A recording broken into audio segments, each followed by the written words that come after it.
Olá, meu irmão, olá, minha irmã.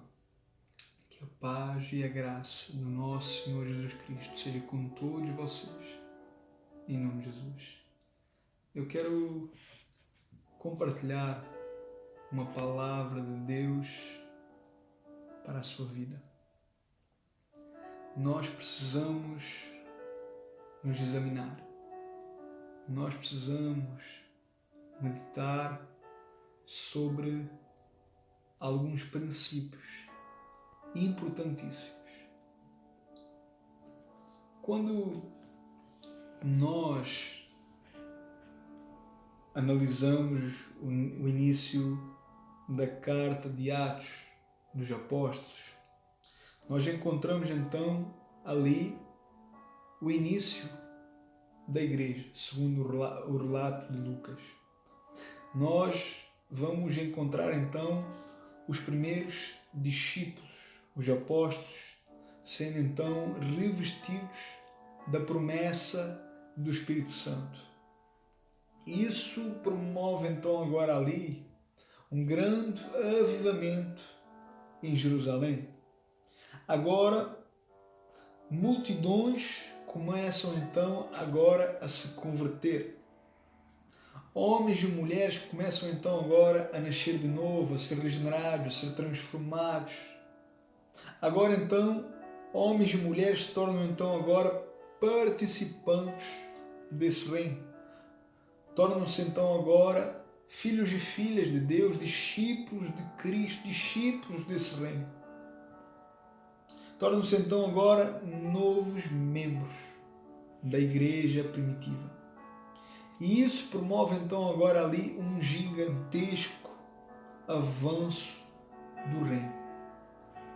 E aquilo que era então uma centena de homens, aquilo que era 120 homens e mulheres, agora se tornariam milhares e milhares de pessoas.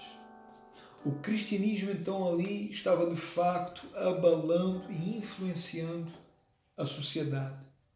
E aqueles que recebiam a fé, aqueles que recebiam o Evangelho, aqueles que recebiam Cristo, as suas vidas mudavam radicalmente. Eles deixavam então tudo para trás, eles vendiam os seus bens, eles vendiam as suas propriedades e davam aos apóstolos para que estes pudessem então distribuir para ajudar segundo a necessidade de cada um. Então, eles passaram então a viver agora em comunidade, passaram então agora a andar juntos, passaram então agora a viver uma vida intensa. E diz a Bíblia que eles atingiram uma plenitude de unidade gloriosa ao ponto de perseverar em todos os pontos chaves, na oração, no partir do pão, no ensino da doutrina dos apóstolos e na comunhão. Está lá em Atos capítulo 2, versículo 42. Então eles se tornam uma igreja bíblica. Eles se tornam então um modelo bíblico, um padrão bíblico, um povo bíblico, homens e mulheres bíblicos, uma comunidade bíblica. Era uma igreja então, a igreja primitiva era uma igreja que tinha testemunho. Era uma igreja que tinha compromisso. Era uma igreja que amava a Deus, uma igreja que amava a palavra de Deus, uma igreja que amava a oração, uma igreja que amava a comunhão e a unidade.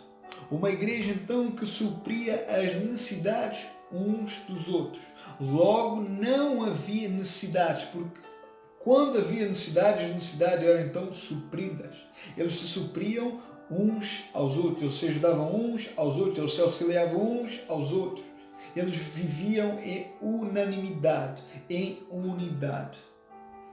Então, quando assim é impossível essa igreja não impactar, é impossível essa igreja não influenciar, não ser luz e sal para os pecadores. Pelo contrário, essa igreja, essa comunidade, ela vai produzir salvação, ela vai produzir libertação, ela vai produzir transformação.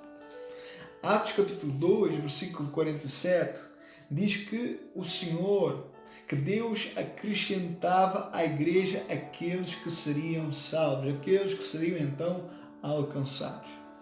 Então você vê aqui uma igreja missionária, uma igreja evangelística, uma igreja fervorosa, uma igreja piedosa, uma igreja reta, uma igreja fiel, uma igreja compromissada com a verdade. Você vai ver então Deus honrando o compromisso daquele povo, o compromisso daquela igreja, o compromisso daquela congregação, daquela comunidade. E o resultado disso era o quê?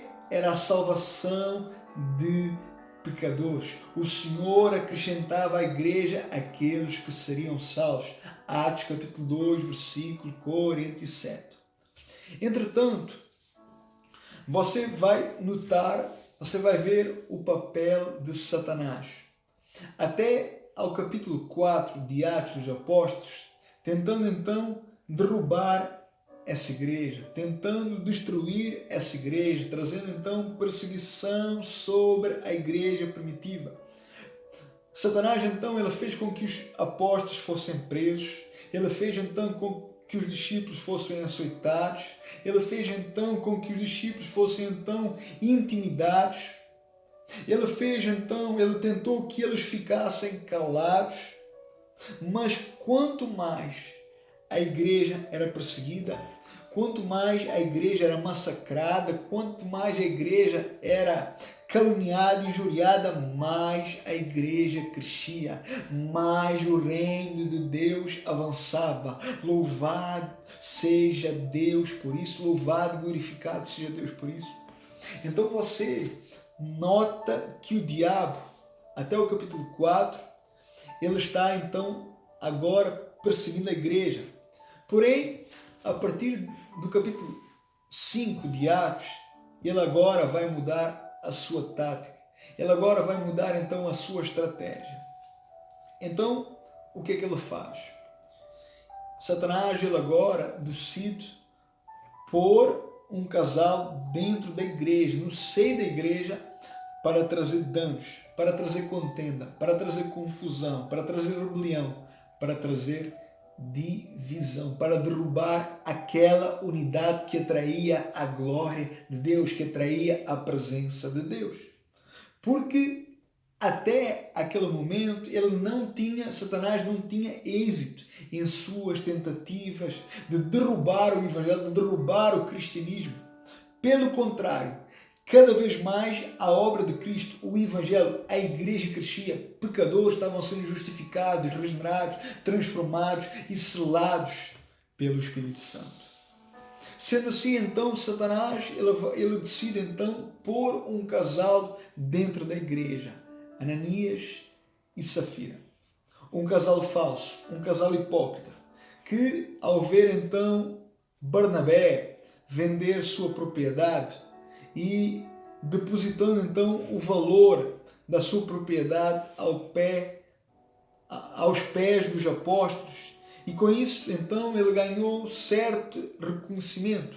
Claro que ele não queria ter algum reconhecimento, algum estatuto, alguma posição por isso dentro da igreja, mas ele fez por amor a Cristo, por amor à sua obra, porque ele queria viver uma nova vida, uma nova história, uma nova etapa da sua vida dali para a frente. E esse casal, ao ouvir e ver então aquilo, eles pensaram assim: nós temos uma propriedade, vamos então vender essa propriedade e vamos dar somente uma parte desse valor, uma parte da venda. E dizemos então que vamos entregar tudo, todo o valor da casa, todo o valor que nós recebemos da venda da casa, para que nós possamos então ganhar algum estatuto, ganhar então alguma posição. E assim então eles o fizeram. E aprova Deus, quis Deus que Pedro, pelo Espírito Santo, tivesse então agora o discernimento. E por causa desse discernimento, Pedro, ele é alertado, ele é avisado pelo Espírito Santo. E então ele agora vai questionar Ananias, perguntando por que razão ele estava querendo mentir ao Espírito Santo. porque de facto ele não estava mentindo para o homem, mas estava tentando enganar, estava tentando mentir para Deus. E por isso então ele agora morre. A Bíblia nos diz que ele morre, que ele é abatido. Depois chega então agora a Pedro, a sua mulher, Safira.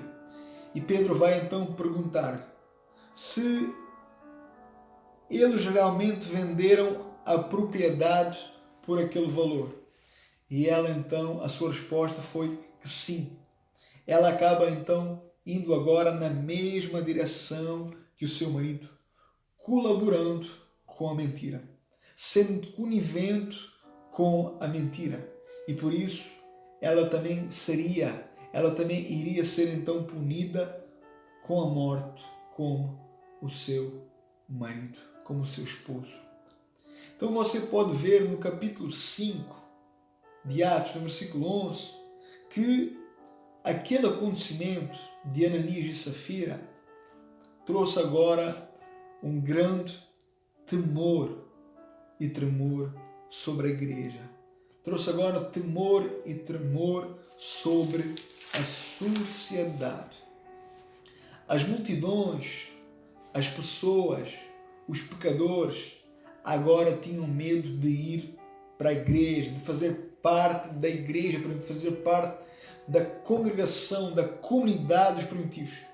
Porque de facto, esta igreja primitiva, aqueles homens e mulheres, aqueles discípulos, aquele povo, eram de facto comprometidos com a verdade, comprometidos com a santidade de Deus. Agora eu lhe pergunto, você entende isto? Você compreende o valor que isto tem? Você entende então este princípio espiritual que está ligado com a nossa fidelidade ou infidelidade para com Deus, para com a sua palavra, para com a sua santidade? Você entende esse princípio de compromisso, de responsabilidade, de consciência, de temor e tremor? Você compreende? Você entende então agora o porquê das comunidades, o porquê das assembleias, o porquê das congregações estarem do jeito que estão nestes dias? Porque eles estão assim, porque abandonaram os valores, porque abandonaram os princípios, porque abandonaram a doutrina, porque abandonaram a fidelidade, porque abandonaram a santificação. E quando assim é, a igreja, ela não exerce, ela não vai mais exercer a sua função profética sobre o povo, de ser luz e sal, de ser então salvação e libertação para o povo. E sabe por quê? Porque Cristo deixa de ser o centro de tudo. Porque Satanás, ele entra na igreja, ele entra da congregação, ele entra da assembleia e ele faz o que quer, trazendo destruição, trazendo contenda, trazendo confusão, trazendo rebelião, usando todos os seus recursos e investindo contra a verdade, trocando os valores, trocando os princípios, usando a própria palavra de Deus de maneira errada, confundindo os seus fiéis, confundindo os seus ouvintes, apresentando não o caminho, não a verdade, não a vida, mas apresentando outros discursos, apresentando outros caminhos, apresentando atalhos, apresentando fábulas, apresentando mitos que de facto parecem ser, mas que não são, que de facto parecem verdade, mas não são, que de facto carregam consigo muita sabedoria, muita eloquência, porém nada disso é verdade, pelo contrário. E isso acaba então trazendo danos, isso acaba trazendo então escândalos, acaba então enganando a muitos. Quando nós lemos, irmão e irmã, Atos, quando nós lemos 2 Pedro, no capítulo 2, nós vemos que sempre houve os falsos profetas, os falsos mestres, os lobos. Essa sempre foi de facto uma luta que a Igreja de Cristo enfrentou ao longo dos séculos, ao longo das gerações. E hoje, em pleno século XXI, não é diferente. Pelo contrário, eles estão aí, os falsos profetas estão aí, os falsos líderes estão aí, os falsos mestres estão aí, os falsos doutores estão aí. Eles estão dentro da igreja, eles estão dentro das comunidades. Oxalá que nós fôssemos como Pedro, que discerniu, que entendeu, que compreendeu, que conheceu, que julgou, que examinou, e que o Senhor nos ajude a sê-lo. Mas para sê-lo, precisamos ser de facto, meu irmão e irmã, homens e mulheres que tenham compromisso com a verdade, que tenham compromisso com a santidade de Deus, como homens e mulheres que amam a doutrina, que amam a Cristo, que amam a sua igreja, que amam a sua obra, que amam a sua vontade, que amam o seu governo, que amam o seu reino, que amam fazer a vontade de Deus. Nós precisamos ser e fazer como uma igreja primitiva. Nós precisamos, queridos, nestes dias restaurar esses valores, restaurar esses princípios e ser fiéis a isso, porque só assim poderemos cumprir e exercer a nossa função como igreja para o povo, como profetas para a sociedade, como profetas para o nosso povo, para a nossa casa, para a nossa família, para a nossa cidade, para a nossa nação.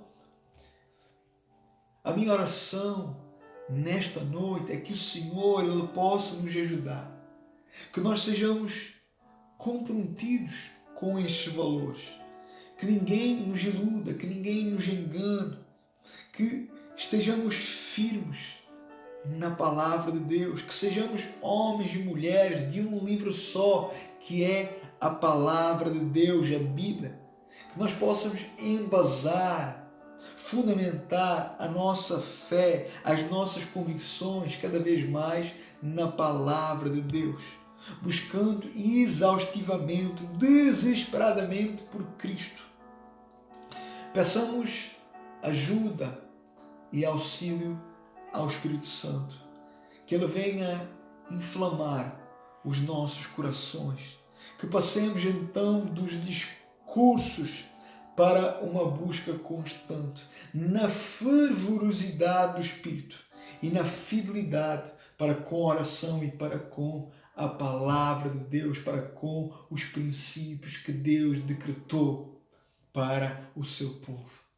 Amemos a unidade, amemos a comunhão, sirvamos nossos irmãos e irmãs, sirvamos a nossa comunidade, sirvamos o nosso próximo, procuremos a igreja mais bíblica da nossa cidade e não a igreja, comunidade, congregação mais perto ou mais simpatizante.